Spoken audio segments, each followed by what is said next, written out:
Untold Black Stories. It all started as a routine traffic stop. But the white officer didn't see a fellow cop. He saw a suspect. The sun was high in the sky, just another quiet Saturday afternoon.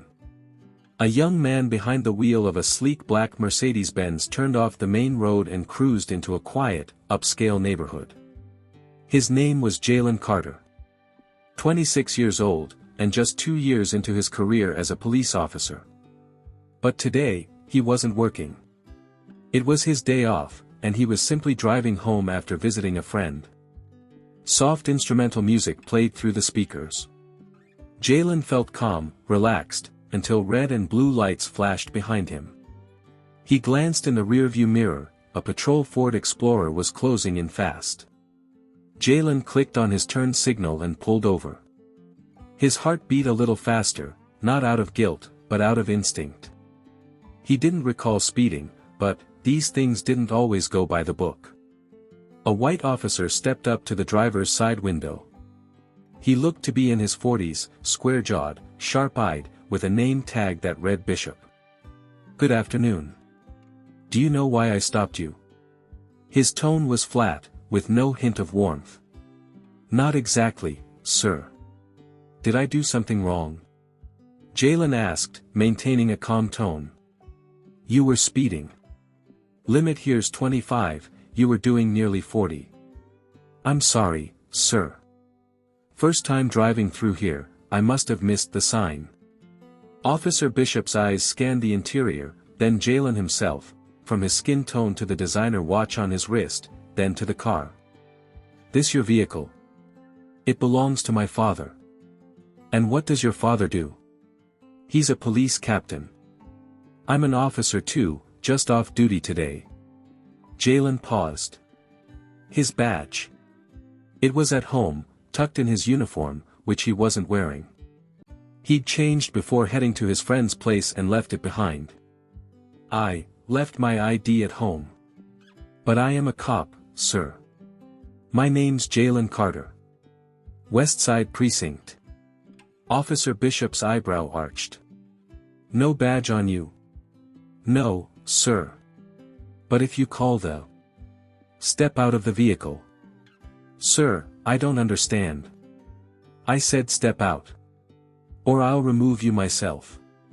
The tension in the air was sharp. Jalen's frustration boiled over. "This is because I'm a black guy in a nice car, isn't it? If I were white, we wouldn't be having this conversation. You're acting hostile. Step out. Now." Seconds later, the door swung open. Jalen was pulled out, pressed against the hood, and handcuffed. His expression wasn't fear, it was disbelief and rage. Cars drove past. No one stopped. And as the cuffs clicked shut, one unanswered question echoed in Jalen's mind. Would anything have been different if I'd had that badge on me? Or would he still have seen me the same way?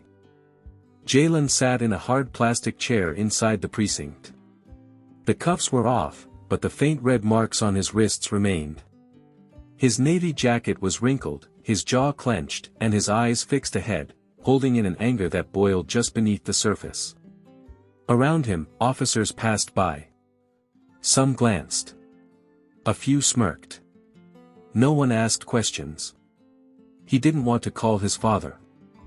Not like this. Not because of this. But there was no other option.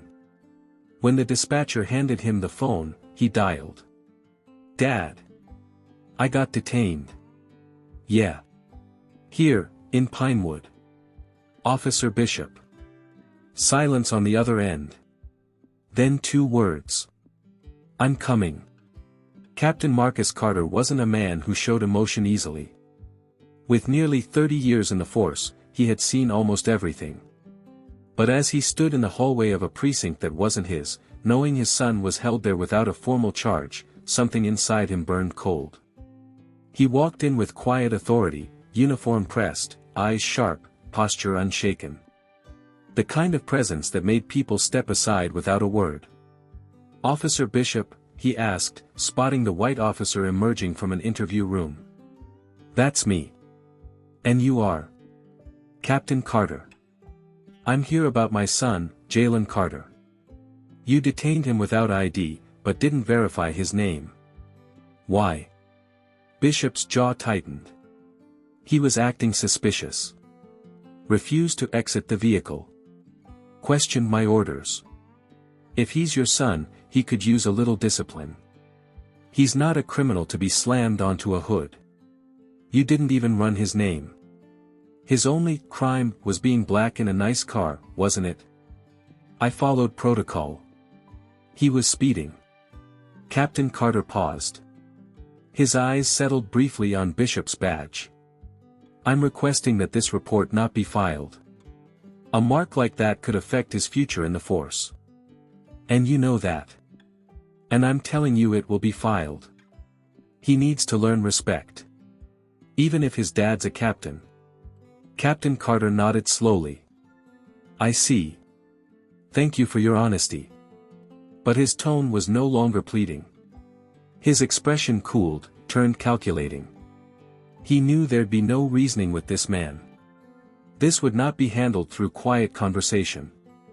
It would take something else entirely. As Jalen and his father exited the precinct, Marcus placed a firm hand on his son's shoulder. We'll handle this. But not through them.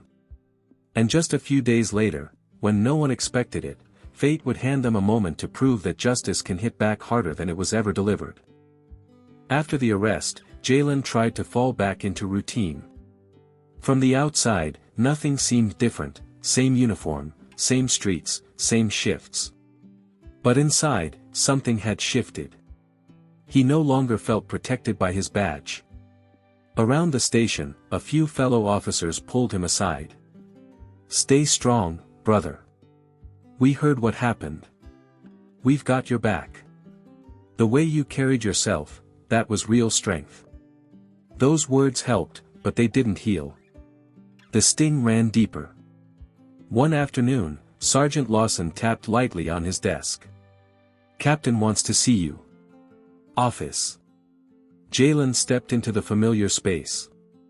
His father, Captain Marcus Carter, sat behind the desk, posture straight as ever, eyes sharp as always. But his face held something softer this time. Have a seat, son. Jalen sat down, silently. I know what you're feeling. And it's okay to be angry. But I need you to remember something, you did nothing wrong. Hold your head up. You're a police officer. And you've earned that badge. Jalen exhaled, voice low and strained. Dad, it just hurts. That people still judge by skin color. That a black guy in a nice car is automatically suspicious. That they'd sooner believe I'm a criminal than a cop. Captain Carter stood up, walked around the desk, and sat next to his son. He placed a steady hand on Jalen's shoulder. Yes, it hurts.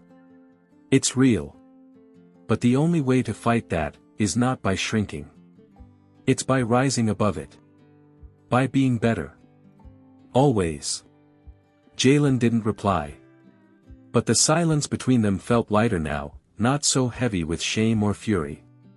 Just know this, his father added, voice firm. In this precinct, you're not alone. Everyone here saw how you handled it. You've earned their respect. And we will find a way to respond. Trust me on that. Jalen gave a slow nod.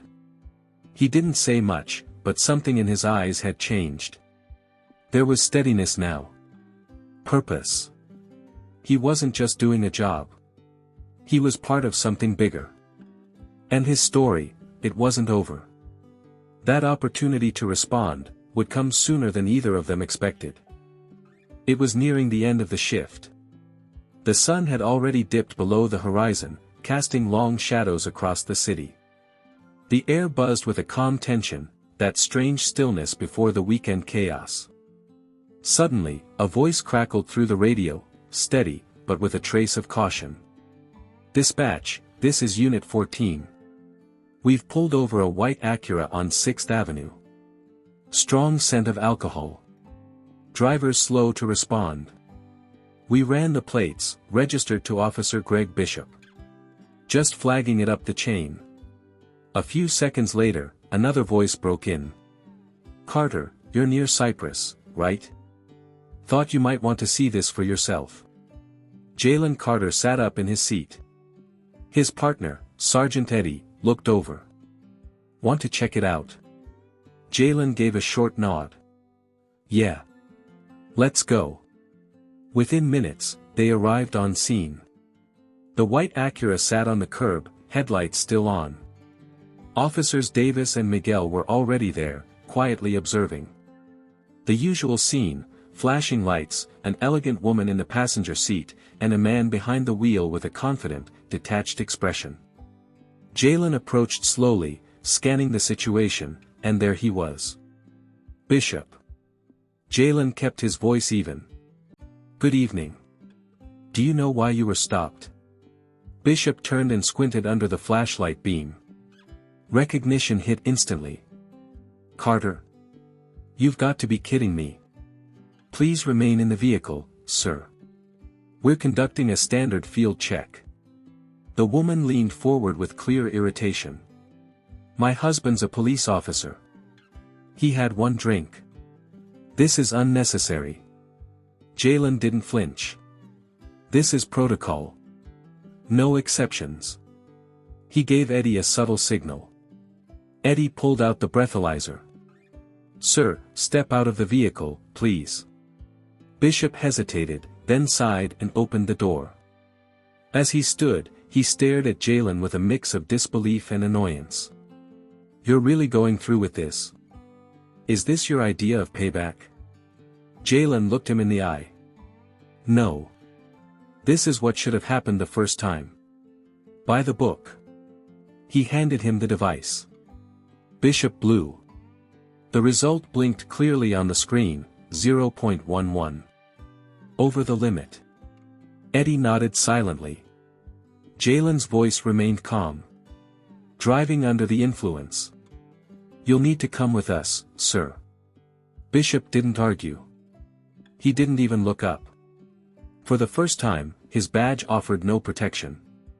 Jalen didn't gloat. He didn't raise his voice. He didn't need to. His justice wasn't loud. It stood tall, quiet, and certain. And as Eddie began to write the report, Jalen thought to himself. What goes around always comes back. It's only a matter of time. The video spread like wildfire. At first, it was just a blurry clip on a community Facebook page, a white man being breathalyzed by a black police officer on a dimly lit street. But within hours, someone connected the dots. The driver was identified, Officer Greg Bishop. And the officer administering the test? Jalen Carter. Soon, it was everywhere. Local news picked it up first. Then regional channels. By the next morning, Jalen's inbox was full of messages, some from fellow officers, others from strangers. Words like respect, dignity, and real justice filled the comments. There were those who still criticized, of course. But the tide had shifted. Jalen, however, tried to stay grounded. He hadn't done it for views. He hadn't done it for revenge. He did it because someone had to follow the rules, even when others didn't. In the precinct, the mood had changed. Officers nodded respectfully when he walked past. Some stopped him to say things like, "Took guts, what you did. That guy had it coming for a long time. You stood tall. We saw it." Captain Marcus Carter called him into the office again. But this time, there was no tension, just quiet pride. "I won't lie, son," Marcus said. "That video made waves. IA's been sitting on files about Bishop for over a year.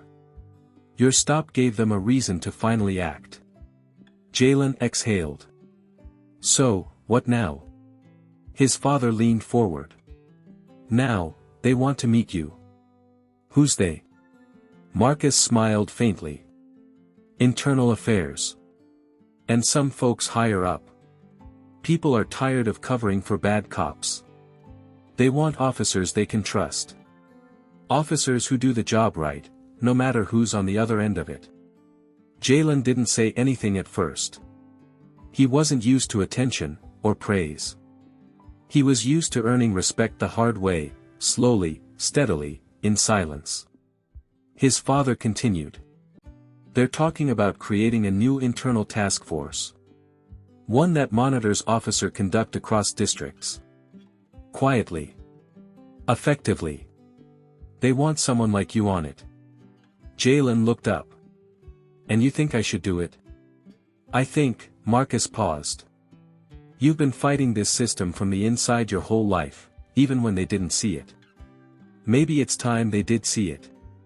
And maybe it's time you helped others do the same. Jalen sat back in his chair, absorbing the moment. He didn't say yes.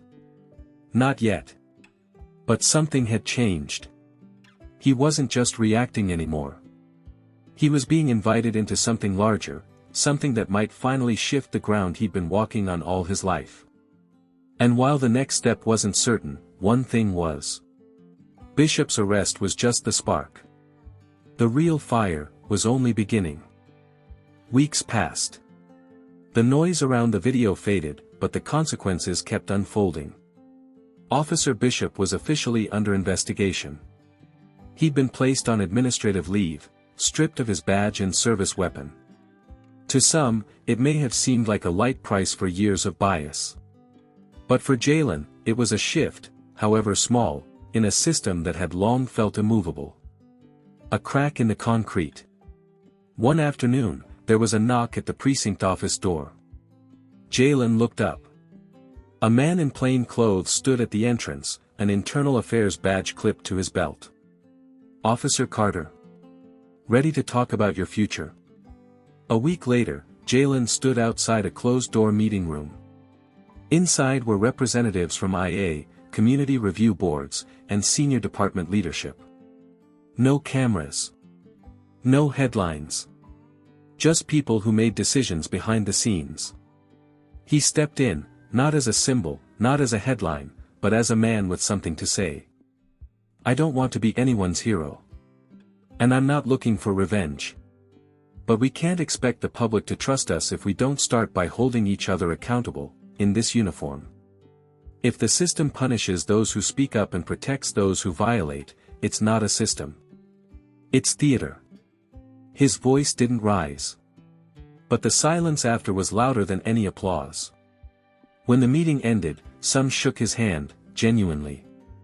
Others, reluctantly. But something opened. Jalen accepted a position with a newly formed internal integrity unit. Not to punish, to correct. To review cases, investigate complaints, and bring eyes where silence used to rule. He didn't stop working patrol. He didn't wear a new title like armor. He just expanded his reach. And in some ways, it was harder than the street, because the enemy wasn't always across the line. One evening, he sat with his father on a bench outside the precinct, the same building where it all started. I'm proud of you, son, Marcus said. Sometimes, it feels like I haven't changed anything. The captain looked at him. Then remember how they used to look at you. And how they look at you now. That's change. Slow. But real. Jalen nodded. No illusions in his eyes. But belief. And resolve. He stood up, straightened his uniform, and walked toward the street. Because the real work was only beginning. And change doesn't come on its own, it comes when someone dares to start it. Thank you for watching. If this story moved you, drop a comment and hit that subscribe button. We're building something real, and we can't do it without your help. More untold stories are coming.